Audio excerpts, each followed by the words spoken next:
রাহুল গান্ধীর ধাক্কাতে আহত হয়েছেন দলের দুই সাংসদ। এই অভিযোগে বিরোধী দলনেতার বিরুদ্ধে এফআইআর দায়ের করল বিজেপি। অনুরাগ ঠাকুর সহ 3 বিজেপির সাংসদ সংসদ মার্গ থানায় রাহুলের বিরুদ্ধে অভিযোগ দায়ের করেছেন। এদিকে বিজেপির দুই আহত সাংসদদের সঙ্গে ফোনে কথা বলেছেন প্রধানমন্ত্রী নরেন্দ্র মোদী। তাঁদের শারীরিক অবস্থার খোঁজ নিয়েছেন মোদী।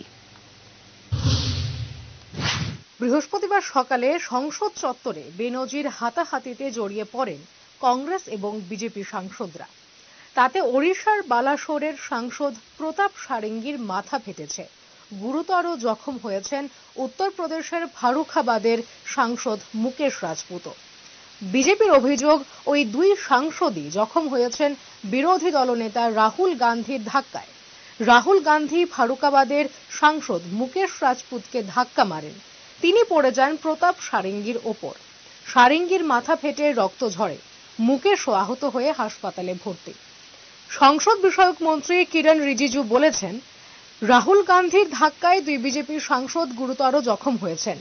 কোন সাংসদ কিভাবে সংসদ চত্বরে বল প্রয়োগ করতে পারেন? কোন আইন এটার অনুমতি দিচ্ছে? আপনি কি কুম্ফু ক্যারাটে অন্য সাংসদদের মারধর করার জন্যই শিখেছেন?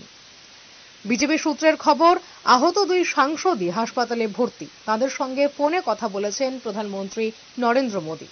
বাবা সাহেব আম্বেদকর নিয়ে কংগ্রেসের নোংরা রাজনীতির প্রতিবাদে দিল্লিতে পথে নামলেন বিজেপির সাংসদরা।